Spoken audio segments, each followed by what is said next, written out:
안녕하세요. 저는 29살 결혼 1년 차 새댁이에요. 저도 이렇게 사연 한번 보내봅니다. 매번 듣기만 하면서 정말 저런 일도 있구나 하면서 감탄할 때가 많아요.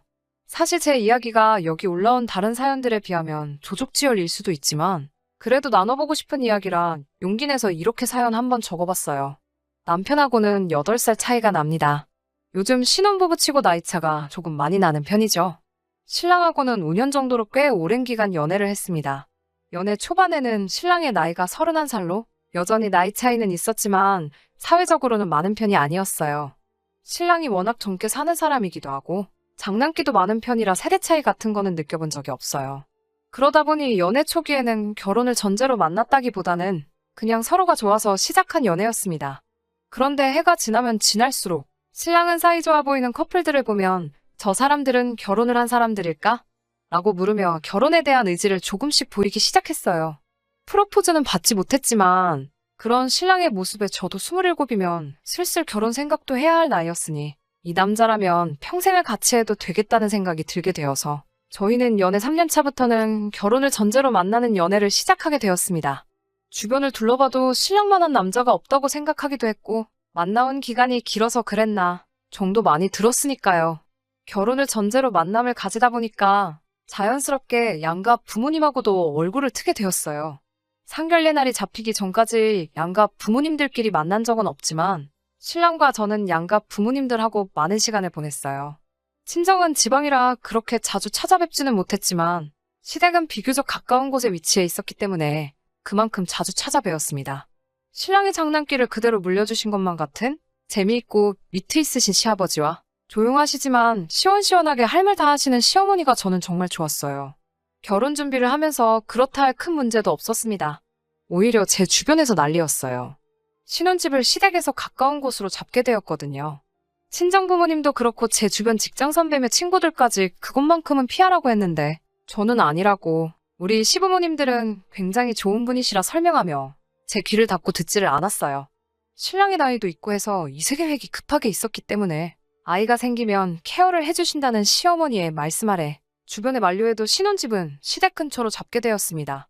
실제로 결혼 준비는 순탄키만 했고 적당한 전셋집에 적당한 혼수, 예단까지 아무 일도 없이 조용히 전부 넘어갔습니다. 신혼집 정리하는 것도 시가에서 많이 도와주셨고요. 결혼 전에는 남편이 홍기 다 놓쳐가는 걸 구제해줬다며 우리 며느리 하시면서 저에게 간이고 쓸개고 다 빼주실 것 마냥 행동하셨던 시부모님이 변하신 건 결혼한 직후부터였습니다. 막상 결혼을 하고 보니 주변 말을 들을 거라는 후회가 막심했어요. 제가 제 고집으로 내린 결정이었으니 어디 가서 말은 하지 못했습니다. 시어머니는 저희 집에 자주 찾아오셨어요. 집안일을 거들어 주시기는 했지만 매번 조곤조곤하신 말투로 잔소리 아닌 잔소리를 하시는데 어떻게 제가 대들을 수도 없고 참 힘들더라고요. 특히나 손빨래를 고집하시는 부분이 가장 힘들었습니다. 결혼 전에는 항상 집도 깔끔하게 정리돼 있고 빨래도 손빨래로만 하신다는 말에 참 대단하시다고만 생각했는데 막상 제가 하려니 아주 죽을 맛이더라고요.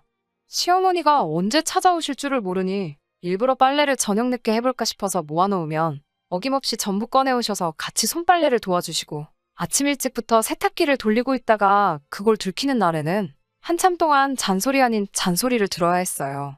이럴 거면 혼수로 세탁기는 왜 샀는가 싶고 하지만 그것도 시간이 지나면서 손에 익게 되니 별거 아니더라고요.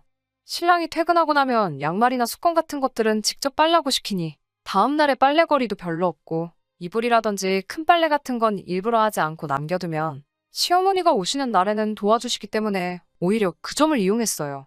하루는 욕조에서 같이 이불을 밟고 있는데 시어머니가 저에게 먼저 어떻게 너네는 올 때마다 이불 빨래가 있냐며 이제 힘들어서 이불 빨래는 못 도와주시겠다고 하더라고요. 그래서 제가 어머님 요즘 세탁기가 얼마나 잘 나오는데요. 결혼할 때 산 게 최신형 모델이라 참 좋은 거예요. 그러면 앞으로 빨래는 세탁기로 할게요. 라고 말씀드렸는데 잠깐 고민하시더니 금세 포기하시더라고요. 조금 마음에 안 드는 듯한 눈치셨지만 저는 이제 빨래로 스트레스 받을 일이 없어져서 너무 좋았어요. 나름대로 불편한 상황을 재치 있게 넘어가고 있는 와중에 저를 가장 서운하게 만드는 것은 따로 있었어요. 시어머니가 자주 찾아오시는 만큼 저희도 시댁에 자주 방문을 했어야 했습니다.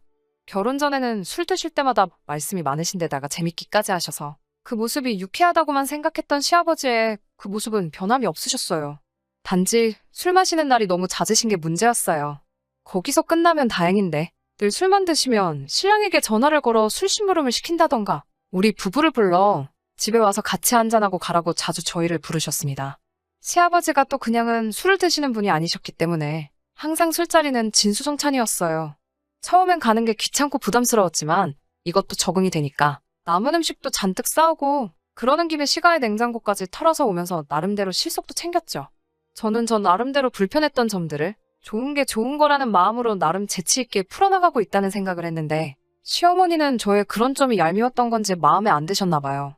제가 아이를 가질 계획에 결혼 후에는 술을 입에도 가져다 대지 않았는데 어느 날부터인가 그런 제 모습을 보면서 그렇게 저희가 시댁에 찾아간 날이면 저를 따로 식탁으로 부르셨어요. 남편하고 시아버지는 거하게 차려진 술상에서 술을 주거니 받거니 하고 계시는 동안 저는 시어머니와 식탁에 마주보고 앉아 따로 식사를 하게 되었어요. 우리는 술도 안 먹으니까 이거나 먹자고 하면서 따로 식사를 준비하셨더라고요. 그런데 식탁 위에는 누가 봐도 전날 드시던 음식들이 올라와 있었습니다. 어떤 날에는 아예 대놓고 이건 어제 한 거라고 먹어도 괜찮은 거라고 하시면서 저에게 잔반 처리를 계속해서 시키셨어요. 남편은 이따금씩 제 눈치를 보면서 술 마시다 말고 식탁에 기웃대면서 저에게 와서는 자기야, 뭐 먹어? 하면서 제가 먹고 있는 잔반들을 쓱 보고는 맛있어 보인다고 말하고 한 입씩 바꿔 먹겠냐며 제 밥그릇 위에 한 움큼 덜어주고 가거나 아예 그릇째로 들고 와서 제 입에 넣어주기도 했어요. 시어머니는 완전 새모눈을 떠서 그런 저희를 노려보셨는데 그러면 제가 어머님 아직 저희 신혼이잖아요 하면서 너스레를 떨었죠. 그 모습에 분해하시는 듯한 시어머니 반응을 보니 이건 이제는 시어머니와 저 사이에 남들은 눈치채지 못하는 작은 기싸움 같은 걸로 변해 있었습니다. 대놓고 나쁜 시어머니 역할은 신랑이 항상 제 편을 들어주니 못하시는 것 같았고 사사건건이 아주 작은 일들만 가지고 트집을 잡으셨어요. 신랑도 이 상황을 알고 있기는 했지만 괜히 자기가 껴들어서 시어머니와 제 사이가 나빠지는 것도 원치 않았고 저도 그 심정이 이해가 되어서 신랑에게는 별다른 말을 하지는 않았습니다. 지난 추석이었어요. 시국이 그렇다 보니 온 가족이 모이기는 힘들 것 같아서 저희는 먼저 친정을 방문했어요. 친정은 거리도 있고 한데다가 아주버님네가 먼저 방문하시면 사람이 너무 많을 것 같아서 내린 결정이었습니다. 친정에서 이틀을 보내고 집에 돌아와 짐을 풀고 시댁으로 향했습니다. 시댁에서 시간을 보내고 저녁 식사 시간이 되니 명색이 명절이라고 전날에 이것저것 준비하셨더라고요. 갈비찜에 잡채에 맛있는 음식들이 많았지만 저는 대번에 이 음식이 저를 위한 게 아니란 걸 눈치챌 수 있었어요. 갈비찜이며 전이며 하는 것들은 전부 매번 시아버지와 남편 둘이서 술을 대작하는 상 위로 차려지기 시작했고 시어머니는 냉장고에서 밑반찬들을 꺼내와서 따로 식사 준비를 하고 있었기 때문이에요. 언젠가 제가 고등어만큼은 특유의 그 비린내 때문에 잘 못 먹는다고 했는데 의도하셨는지 그날따라 우연히 겹친 건지는 모르겠지만 어제 아주버님네가 먹다가 남은 건데 버리긴 아까워서 그러니 같이 먹자꾸나 하시면서 고등어 구이를 떡하니 식탁 위에 올리시더라고요.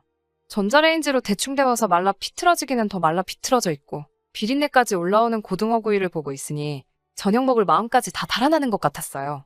심지어 반 정도는 이미 다 먹은 상태고 깍두기 국물인지 뭔지 모를 김치 국물 같은 게 살코기에 떡하니 묻어서 같이 말라붙어 있더라고요. 그래도 시어머니가 솜씨가 좋으셔서 밑반찬하고 밥을 먹어도 꽤나 괜찮은 식사였기 때문에 되도록 고등어를 피해가면서 식사를 하고 있었어요. 그런데 시어머니가 저보고 왜 이렇게 깨작깨작 먹냐면서 이것도 먹어보라고 하면서 그 비린내 나는 고등어를 제 밥 위에 올려주시더라고요. 그래서 제가 어머님께 이거 상한 것 같다고 비린내가 너무 심하게 나서 못 먹겠다고 하니 이렇게 맛만 좋은데 어디가 상했느냐며 계속해서 살을 발라서 제 밥 위에 올려주시는데 먹기 싫었지만 최대한 표정 관리하면서 전부 먹었습니다. 일부러 시어머니한테 대들면서까지 일을 크게 만들고 싶지는 않았거든요. 억지로 꾸역꾸역 밥을 밀어넣고 뒷정리를 도와드린 뒤에 자고 가라고 준비해 두신 손님 방으로 들어갔어요. 저녁도 부실하게 먹으니 속상하기도 하고 서럽더라고요. 기분 전환이라도 할 겸 친정에서 돌아오는 길에 차 안에서 군것질 하려고 가져왔던 초콜릿을 꺼냈어요. 밥을 부실하게 먹어서 그런가? 허겁지겁 먹다 보니까 이불 위에 흘린 것도 모르고 먹었네요. 그런데 바닥이 따뜻해서 그런가 흘렸던 초콜릿이 이불 위에서 금세 녹아버리더라고요. 이불이 더러워져서 어쩌지 하는 생각도 들고 집에 갈 때까지 들키지 말아야지 시어머니 혼자서 손빨래를 하실 텐데 하는 생각도 들어서 어떻게 해야 하나 허둥지둥하고 있는데 씻고 방으로 들어온 신랑이 그런 제 모습을 보고는 장난기가 발동해 한마디 하더라고요. 밥도 부실하게 먹더니 이불 위에다가 똥까지 지린 거냐면서요. 안 그래도 서운한 와중에 그런 농담까지 들으니 기분이 좋지는 않았는데 그 말을 들으니까 갑자기 번뜩하고 머릿속에 한 가지 생각이 떠오르더라고요.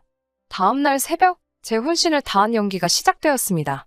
양손으로 배를 부여잡고 얼굴을 있는 대로 찡그려서는 화장실로 향했어요.